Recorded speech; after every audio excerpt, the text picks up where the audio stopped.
What up, y'all? It's your boy Jamar. And I'm Brianna. And this is the Safe Word Podcast, Season 3. Episode 7.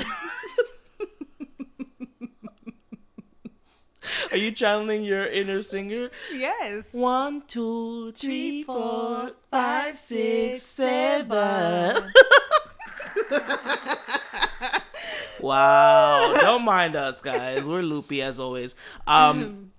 Back in effect with a special episode. All right. Okay. Now, we was doing a little bit of talking earlier, and this was, before we had the wine episodes, we had the whiskey episodes. Today is it's a tea episode. Shout out to my boy Earl, Sips Slowly.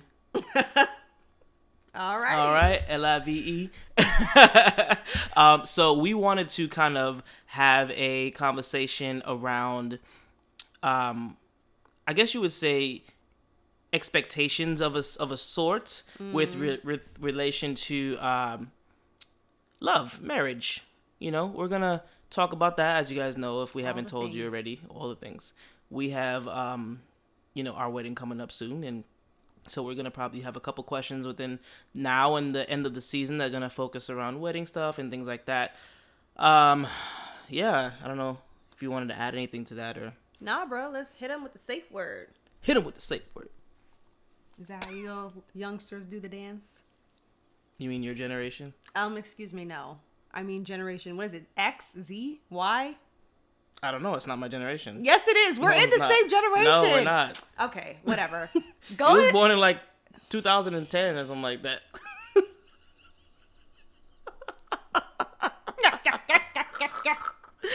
Okay, so the safe word for this week is going to be ginger. Okay, because that's literally what we drinking out here, trying to stay ginger safe. Tea. Yes, okay, yes. Stay safe and COVID free. The COVID? I haven't even had mine. All right, so safe word is ginger, and the first question, actually, this is a question that it's really a yes or no question, but I guess you can expand on it. We try not to necessarily ask too many yes or no questions because we want a little bit more dialogue. But this question is, would you let someone propose at your wedding? Okay, would you let someone propose at your wedding? And just for extra flavor, why or why not? Hell to the no, okay? Hell. Oh, hell no. Hell no. No. That is our day. It's really my day. No, I'm kidding. That's our day. I feel like you literally have the rest of the year. You have 364 other days to plan your proposal. Why do you have to choose my day? Why? I don't understand that. Hell no.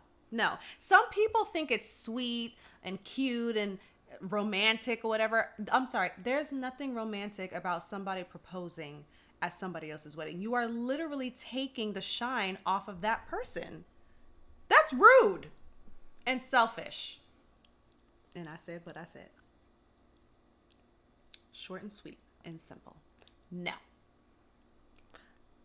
No. I feel like I'm gonna have to put the Bugs Bunny meme so you guys know what I'm talking about. All right, so I feel very strongly about she that. She feels a little strong about that. Very, not a little, very. Don't you anybody that proposes. It's okay. You can breathe. I'm getting passionate. You can breathe. Anybody that proposes at my wedding, I will literally have security kick them out and arrest them. Wow. That is crazy. Don't you dare. Don't think about it. Well, personally, I would have to agree. I don't necessarily want anyone proposing at our wedding. I think that the notion is kind of tacky, in my opinion.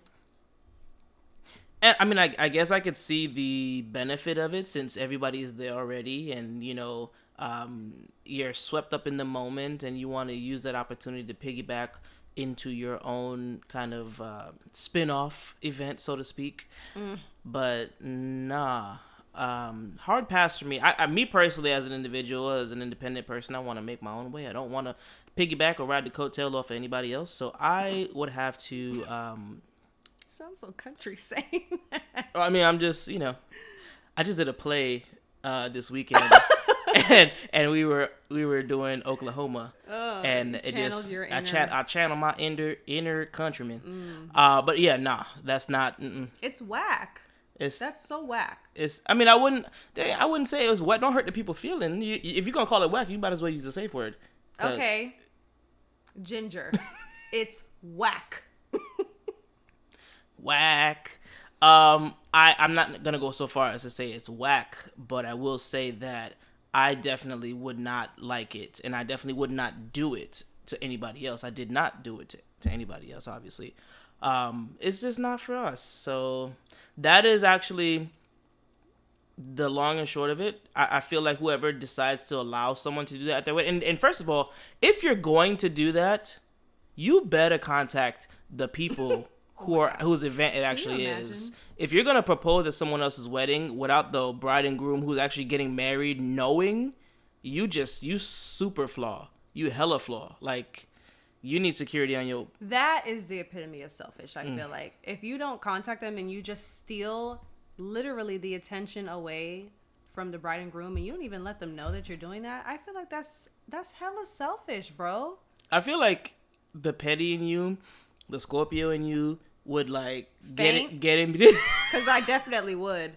You would do something to draw the attention back to absolutely.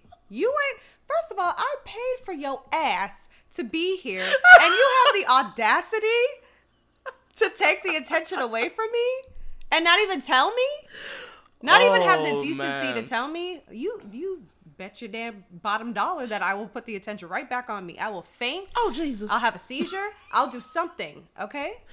Okay, well, let's hope it doesn't have to come to that. Guys, what do you think?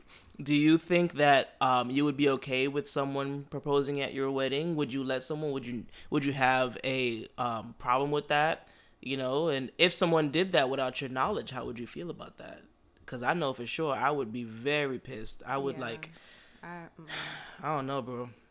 The way I feel like that's not something. I mean, like, I feel like I would eventually get over it per se, but I'd be very upset. Yeah. And what about? I don't hold on to grudges. Yeah. What about you, ladies? What if your man proposed to you at somebody else's wedding? Like, would you say yes or would you say no? Like, what would you even do? If you're like, baby, not now. Not now. I'd be like, can I talk to you on the Wow. That is well, we're gonna go ahead and jump into the next question of the day, but we do want to take this opportunity to ask you guys to go ahead and subscribe if you like what you're hearing from us. If you listen to our goofiness and other subject matter in the previous episodes, go ahead and give us a subscription. Go ahead and subscribe to us. Ring the bell for notifications so that you always stay up to date with the safe space. And we appreciate you guys. And by the way, if any of you actually would propose, or you would be down for someone proposing at your wedding, or you would propose at someone's wedding, feel free to comment that. Like, I'm not gonna, I feel strongly the opposite way, but that's what the safe space is for us to be able to comment, even though I think it's whack. You may not think it's whack, and you are free to comment, and I will not judge you out loud. Just kidding. I mean, that's really the most that you can ask for her, because, like I said, she said what she said. Yeah. And we're all entitled to different opinions. Absolutely. We have opposing opinions all the time. Yeah. Moving on to the next question. Go ahead, my love. So the next question is, what does for better or worse mean in the modern era? What does it mean to you? Oh. Oh, so we're going to do that. Yeah. Yeah, we're doing it. What does for better or worse mean in the modern era? Wow. So I feel as though. What exactly does that question mean? Yeah, I was literally just about to say, I feel as though we have to kind of expound on that. So you guys know I'm long-winded anyway. I feel as though we have to put into context what's going on in the world today. In this world, it seems as though people expect you to deal with any and everything that happens in your marriage, no matter what. So, where, back in the day in the 20s and 30s and 40s and whatnot, when there was abuse, or if there was, sexual assault, if there was adultery, if there was, anything that would cause you to be miserable in your marriage, people expected you to kind of just hold tight and deal with it, because that's your husband, that's your wife, and you made a commitment to God. So I think in this angle, bringing it into present tense, there's a lot of ways that we can go with this question, or my answer. I feel as though, for better or worse, in 2021, in the modern day, should have a little bit of a caveat. For better or worse, to me, is talking about the good times, the bad times, the good, the ugly, and whatnot. It does not include, to me, physical abuse. It does not necessarily include, to me, a string of adultery. Now, if somebody makes a mistake and they cheat on you one time or something like that, it's possible that someone can be forgiven in those situations. Like, I'm not going to say that everybody should forgive everybody. That's on the individual person. But if it's a string of adulterous affairs, I don't think that For Better or For Worse covers that. I don't think For Better or For Worse covers sexual assault, whether it be on your partner, or let's say one of the family members. Let's say you try to assault one of the nieces or the daughter or something like that. Grandma. You try to assault grandma. I was talking about sexual assault, but yeah, Oh. you try to hit grandma too. You never know. Whatever. I've seen stories where the husband and wife get married and the husband is messing around with the mother-in-law, or if the wife is messing around with the father-in-law. Anyway, I don't personally think that For Better or Worse extends to that. Anything that's dangerous to one's own health or well-being, I don't think that For Better or Worse stands for that. I think that For Better or Worse, for me, deals with holding on to what your vows are, even when it's not easy to do so. So in this day and age where divorce rates are so high, I feel like a lot of people find it easy to just I'll start over. I'll get a divorce and I'll go to the next person. And I feel as though we are very quick to get divorced these days. So I think For Better or Worse has to encompass leniency in that nature. So does it make sense? I mean, I don't want anybody to stay with someone who is physically abusing them, cheating on them, consistently assaulting them, raping them, whatever. But I don't want somebody to get a divorce just because they disagreed about what type of toilet paper to buy. You know what I mean? So that's my opinion. But I guess, I don't know if that's specific enough, but do you get what I'm saying? I think so. Yeah. So you that's what you believe is like the modern. I believe for better. I believe that's what For Better For Worse should be. I can tell you what I think it is later on after you speak, but that's what I feel like it should be. I think For Better For Worse has a more liberal meaning now in 2021 than it did back then, kind of like how you mentioned. And I think that was because people were looking at marriage more from a religious standpoint, because biblically speaking, you are not supposed to divorce someone unless they committed adultery. Other than that, you're supposed to stay with them. You're supposed to, fight the good fight during the good times, bad times, all of that good stuff, because you're making a commitment not only to the other person and in front of your family and friends, but to God. I feel like people aren't really thinking about that now. A lot of people aren't really looking at it from like a religious standpoint anymore, and that's why I said it's more liberal now. A lot of people are, like you said, getting divorced just after 6 months of marriage. It's like, did you even try? Like, oh my goodness, after 6 months, after a year, after 2 years, people are just divorcing left and right. And I think that partly I don't know if I would say this is a reason, but I feel like something that doesn't help is media. Like, we look at movies, we look at social media, and, you know, all around us, marriage and relationships are glorified as this wonderful, perfect, just blissful thing that people get to have the luxury of enjoying and stuff. And it's really, that's not all it's about. Like, I'm not going to say that, you know, relationships aren't wonderful. They're very rewarding, but there's also a lot of work that has to be put into it. And I feel like a lot of people don't think about that because it's not being shown to them. People are not going to show you the ugly of their marriage. They're going to show you the good times when they're at the beach laying on each other and, you know, looking like they're in love. They're not going to show you the fight that they had 2 weeks ago. And 2 hours ago. Yeah, or 2 hours ago where, you know, one of them had to walk out and the other one was contemplating if they really wanted to do this. So I think that because we are not exposed to the harsh realities of what a marriage is or even what a relationship is, a lot of people just, they call it quits. They're like, this is not what I want. You're not doing what I want you to do, or you're not who I thought you were. That's a major thing. You're not who I thought you were. And a lot of people walk out. Not to be long-winded, but oh, please do. I remember my mom always talks about this from, I think, a book that she read, and it basically talks about the 4 stages of marriage. To be honest, I don't remember all of them, but I know that I'm gonna try. I know the first one is the honeymoon stage, where you're in love, everything the person does is perfect. You want to be around them all the time. Then you have the, I want to say, discovery phase is the second one. And you discover some things that you don't really like about them. Like, oh, you do this? Like, oh, I didn't know you did that. I don't like that, you know?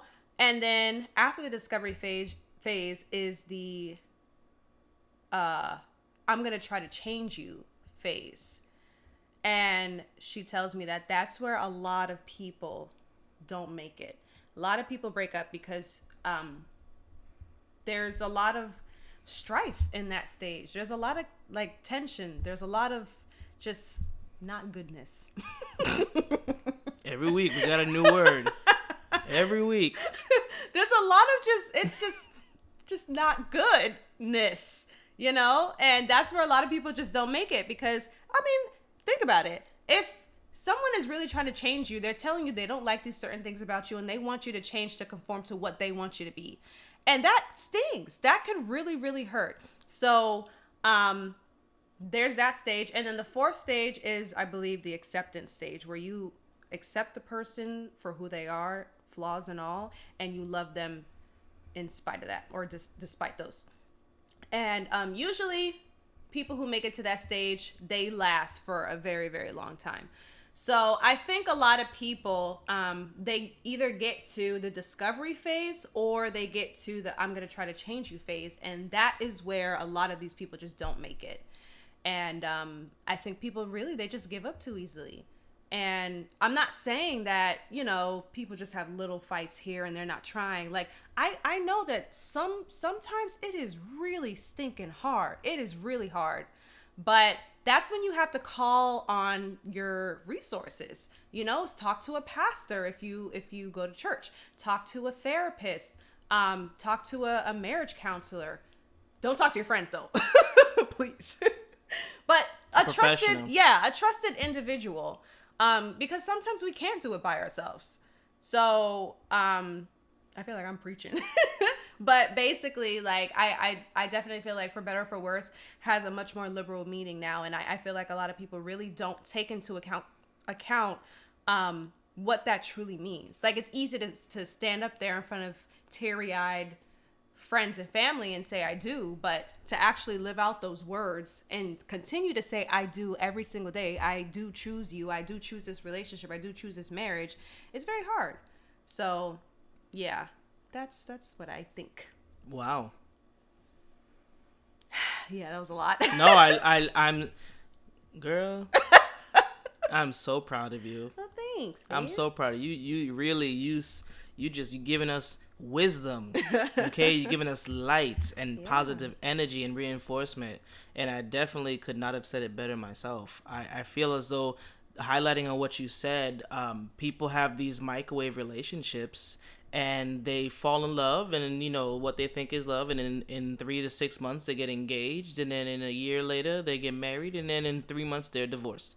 And I feel as though that's the cycle, because sometimes you let social media influence you. Maybe you might think that because everybody that you see is married or in a serious relationship and you're not, that you're doing something wrong. Or if somebody has kids and you don't have kids and you feel as blah blah blah, you feel that lack in your system. For better or worse, I think you can only really get to a point of for better or worse when you really know your partner well enough and you've gotten to those four stages, as you mentioned. I think that that's awesome. And just to share a little bit of information about our relationship, I think that what caused a lot of strife in our relationship at the beginning was that we were at that "I'm gonna try to change you" phase. I don't really know necessarily if we had a long honeymoon phase in our like courtship.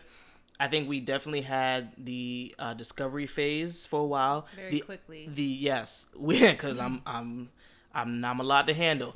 And As am I. Yeah, I was gonna say I didn't want to say it, but you said it.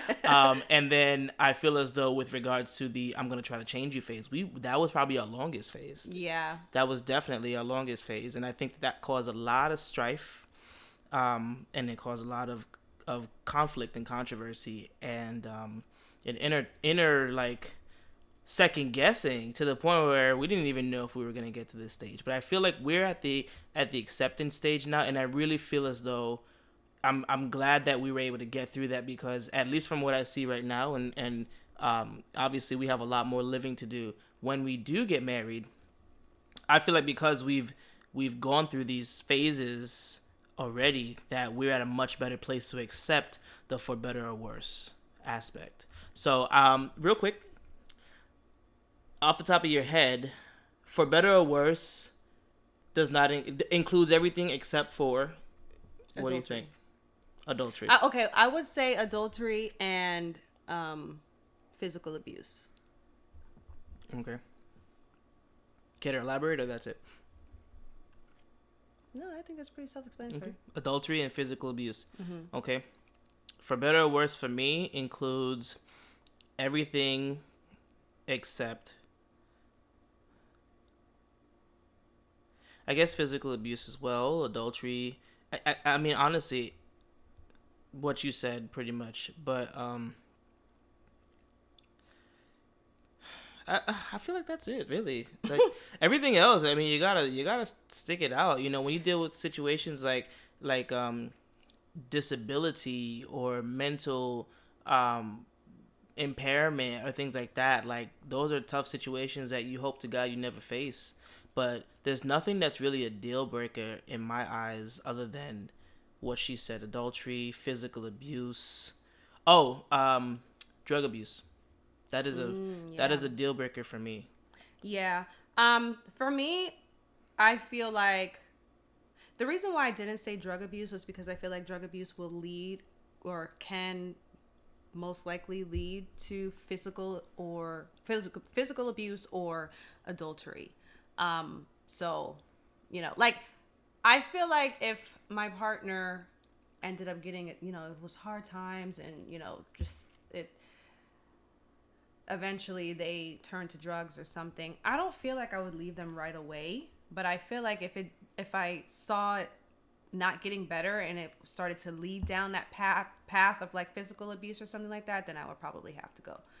But for some people, they have non-negotiables, and it's important to lay that out with your partner, because there are some people who it's not just adultery or physical abuse that'll do it for them. It could be other stuff. But I feel like that's really important to lay down your non-negotiables. Like for some people, if their partner doesn't believe in God, they're gone. And what if you're in a marriage and your partner decides, I don't think I believe in God anymore. I feel like if they laid it out on the table and said, this is my non-negotiable, I feel like they have every right to leave. So I feel as though, going back to the drug abuse aspect, I feel as though I wouldn't leave initially right away. I feel as though if you start to get to the point where I've tried to help you and I've tried to take you to counseling or substance abuse counseling or whatever. I've given you that situation where it's like, you love me enough to put that away, and you choose the drugs over your marriage, then that's what I mean when I say. But obviously, it's not like if I see you with a pipe, with a crack pipe, then then that's it. I'm walking away. I mean, I'm letting you know that I'm not playing number 2 to a crack rap. Not doing it. That is a very good question. We're gonna leave that kind of where it is, because I think maybe next week we'll bring up non-negotiables in relationships. What are your non-negotiables? Things like that. I think this is the first time we've ever had a to be continued Safe Word episode. So let's let that marinate. Let that sizzle in your spirit. I knew you were gonna say that. And we'll talk about that next week, guys. All right. Well, it's been fun. We'll see you next week. Appreciate y'all. Love you. Peace.